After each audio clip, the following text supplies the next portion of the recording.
So today we're cracking open the Deep Thinker's Manual. This is for anyone whose mind feels like it's always running, always on, always digging just a little bit deeper than everyone else's.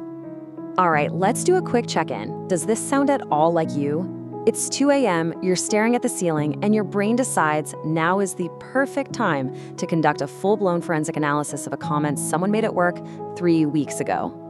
Or how about this?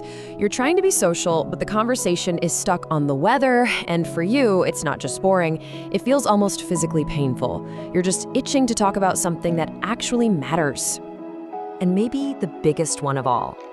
Do you ever just feel like an alien here? Like you're watching everyone else splash around happily in the shallow end, while you can't help but dive deep into everything?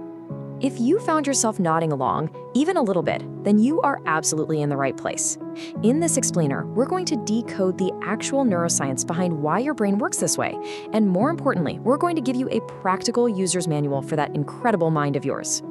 Okay, so here's our game plan. We'll start by talking about the overthinking experience itself and the burden of a heavy mind. Then we're going to peek inside the deep thinker's brain. After that, we get practical with a manual for your mind. And we'll finish up by looking at why your depth is really your superpower. Let's jump in. So, first up, the overthinking experience. This is that constant inner chatter we just mentioned. The replaying of conversations, the feeling of being a little out of step with the world. It's a nonstop analysis machine that pretty much never clocks out. But it goes deeper than just thinking a lot. It often comes with a real weight. And that brings us to the burden of a heavy mind. You know, pop culture loves to romanticize the deep thinker, the brooding artist, the brilliant detective. But the reality is often way less romantic and way more exhausting. So let's define what's really going on here. The problem can be summed up in 2 words: cognitive congestion. See, most brains have a filter, a bouncer at the door that keeps out irrelevant info. The deep thinker's brain? Well, it's got an open door policy. Everything gets in, and you can't help but connect all the dots, which quickly leads to a total mental traffic jam. Now, this cognitive congestion usually leads to 2 major pileups. First, a sense of isolation, because small talk and social scripts can feel totally inauthentic, almost like you're lying. And second, a deep sense of exhaustion, which often comes from something we call analysis paralysis. And let's be really clear about this. Analysis paralysis is not just being indecisive. It's when your own amazing imagination gives you too much information. For one simple choice, you've already game planned 10 possible futures, most of them disastrous. And that fear of choosing wrong can be so overwhelming that you just freeze. So why does this happen? This brings us to a really critical point. This is not a personality quirk. It's not a character flaw you can just get over. It's your wiring. Neuroscience is showing us that the brain of a deep thinker is built differently from the ground up. A huge piece of this puzzle is something called the default mode network, or the DMN. You can think of it as your brain's screensaver. It's what kicks in when you're reflecting, daydreaming, or thinking about the future. For most people, it switches off when they focus.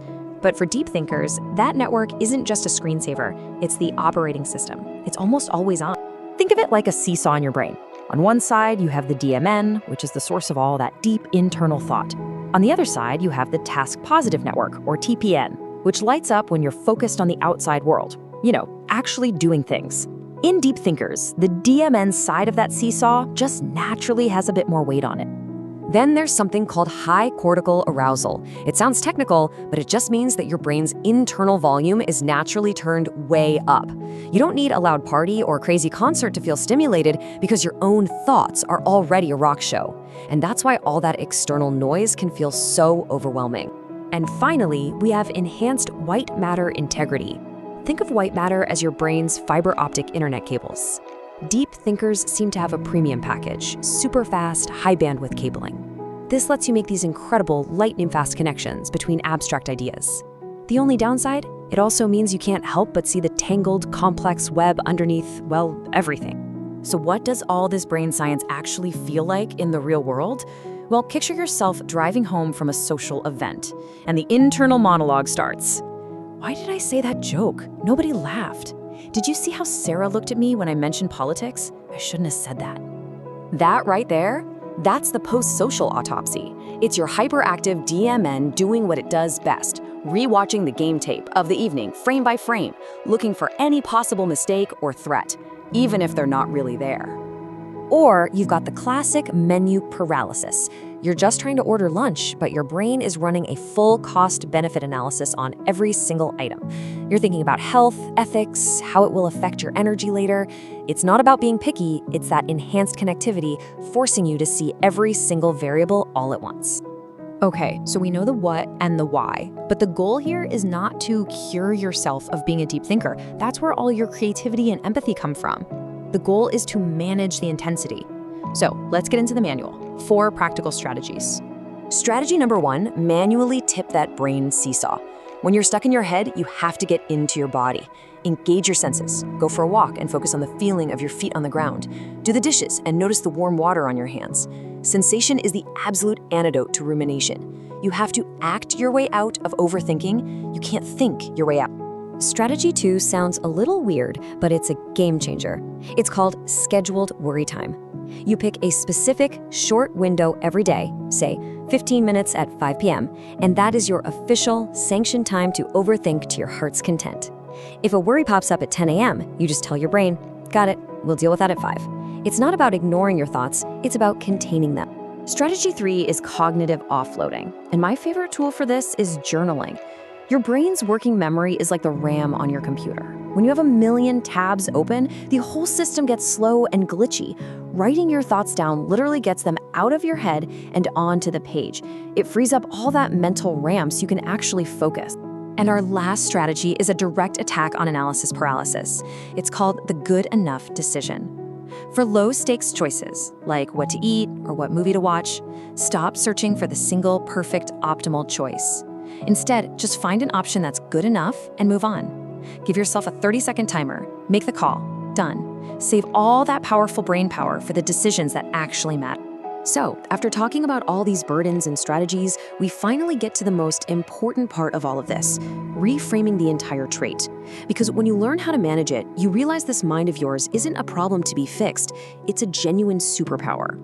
I mean, think about it.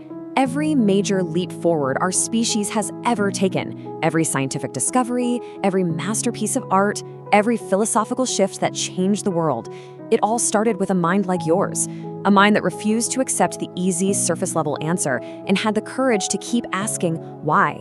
And that's because your depth is not a flaw. It's not a bug in your system. It's a highly effective filter. What does it filter out? The superficial stuff. The meaningless conversations, the shallow connections. It naturally pushes you toward meaningful work and people with real substance. It means you experience the world in high definition. The highs might feel higher, and the lows might feel lower, but it is all incredibly real.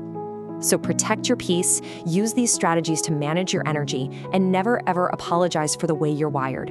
The world doesn't need more people skimming the surface. It needs people like you who are willing to go deep. So I'll leave you with this question. How will you honor the complexity of your mind today?